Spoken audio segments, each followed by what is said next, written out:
He's adding more weight on too. And kind of, that's scary because. Exactly what we were talking about, you guys. Oh man. Trust me. Don't build, what we always say? On a shaky foundation. On a shaky foundation.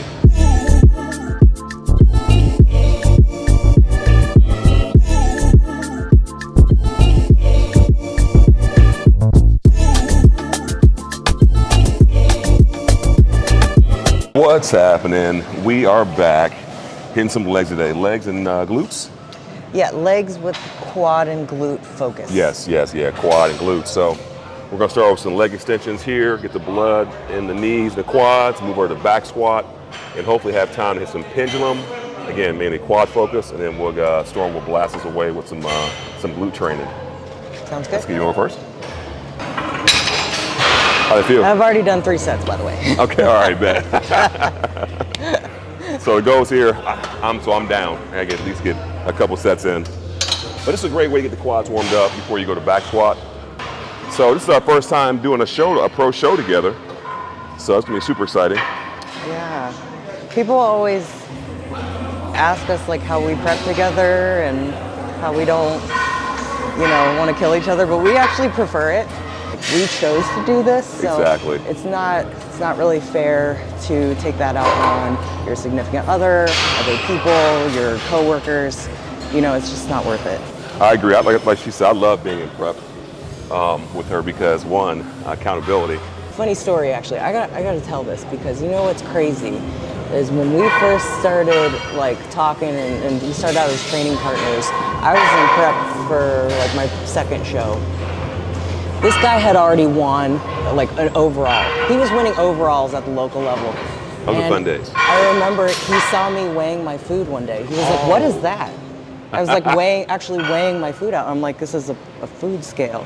He'd never used a food scale before. Never. I'm like, You've won how many shows? Yeah, but again, it's at the amateur level though. But still, I never weighed my food at all, ever. Never. So when I started doing this, overalls, he was winning, just crazy. So we're going to do some back squats with Bam Bell's Rhino Flex Bar. 4, yep. Couple more. 5, yep. And 6 right there. Yep. So the great thing about this bar, there's lines right here. So if you wanted to, every few weeks or every 4 weeks, depending on your program, you can actually change the plate placement on the bar, which gives you a totally different load each time.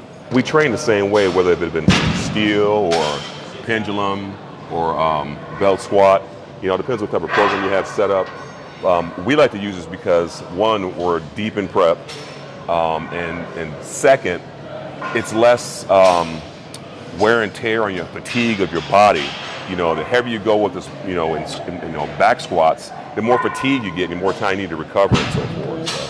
And also, just because we may not be moving quantifiably as much weight, it doesn't mean, I would argue, we're still getting just as much activation, if not more, with these bars. Yeah. So sometimes it's not, you can't really equate weight with the same movements, especially when you are adding dynamic movements and you're hitting different muscles. We're working so much more muscle groups, so many more stabilizer muscles with this bar that you don't need to go as heavy, but it doesn't necessarily mean that you're not putting as much activation on the muscles. Because we're proof of that. We've strictly squatted and done most of our compound movements with these bars, and we've continued to grow with it. So just proof that, weight is not the only measure for progress, not the only measure for growing muscle. Yeah, good work.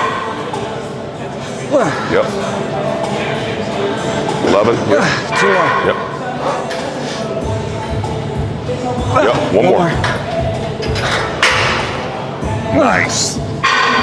Clear. Good job. Oh, that felt hard. Good job. Good work. Damn. Good form. Good work.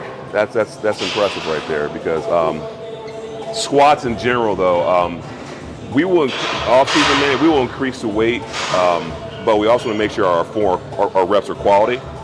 So what we see a lot of times in the gym is that people, they get stuck on weight opposed to stick with the correct form. So for us, if our form starts to break down, then we'll lower the weight. because of quality over, you know, crap reps any day. So, like when you squat, if you're tilting forward like this, you're squatting, it's time to lower the weight. And you probably need some mobility work, you know, whether it's probably tight ankles, hips, pelvis, all that. A lot of times when people bend forward, it's either tight hips or weak glutes. Yeah. A lot, or both, maybe. Very true.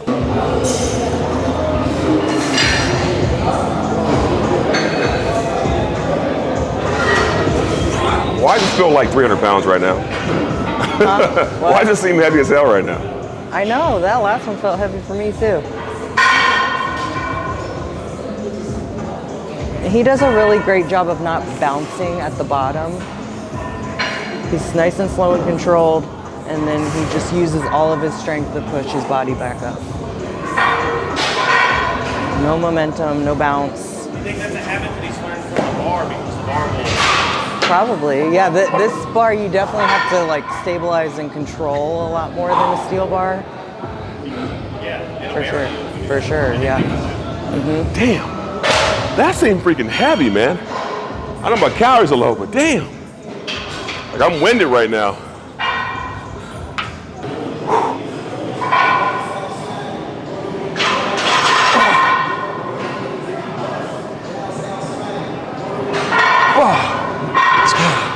All right.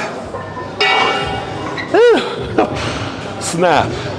All right. Your call. What next, mama? You want belt or you want to do pendulum? I can do either. All right, whoever's open, we're going to do. Okay, yeah. Let's bang them out some more. So we are moving on to belt squats. I do like this machine because it does allow me to put a little bit more load. And he's going a little bit closer. I'm going a little bit closer stance as well to focus on the glutes and quads. That's what we're focusing on today. I like the belt squat better, man, because I feel it more in my lower half. I feel like my lower half is working only. And yeah, exactly. It's less fatigue on the body compared to leg press, I think. 'Cause leg press, certain leg presses, it can be uncomfortable in your lower spine. So the belt squat's mainly just lower half is focused better. Nice. Quick tip also when it comes to belt squat. First thing you want to do is obviously make sure that the hooks are aligned properly so that way you can get nice and deep at the bottom. But also make sure this belt is comfortable around your waist, because a lot of times if you have it almost too high, it gets kind of pinchy a little bit. So bring it down lower a little bit, find good comfort, and then just kind of just push back your hips and squat away. So you can load this machine and you won't get any type of spine discomfort or anything with the belt squat. It's really nice. Thank you guys, appreciate you watching. Remember, please subscribe. It's free to subscribe. We love your support. Anything you want to touch on, please let us know. We love doing this stuff. We're here for you guys. Much love.